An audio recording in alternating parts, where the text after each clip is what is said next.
บรรยากาศเช้านี้จ้ะฝนตกลิน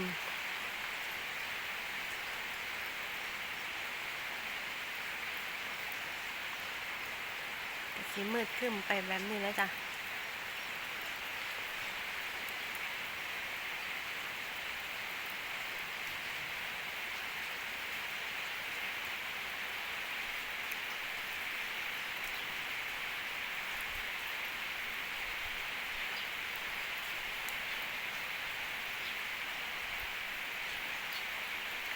ทั้งใดฝนตกแห้งก็สิดีเนาะจ้ะมีน้ำใส่เข้านาก็สิมีน้ำแต่อยู่ตรงนี้ก็คือจังหวัดชัยภูมิน่าจะเป็นฝนรินๆประมาณนี้แหละจ้ะ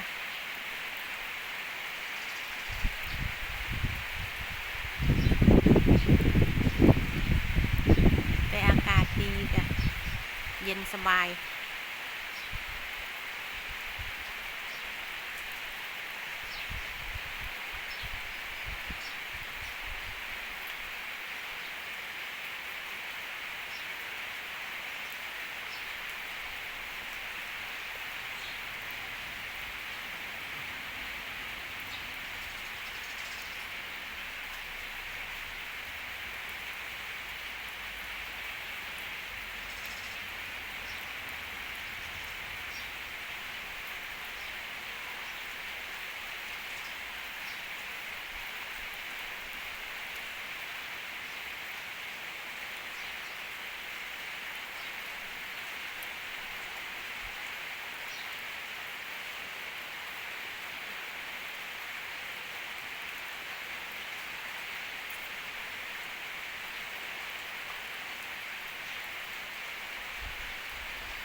พาชมบรรยากาศ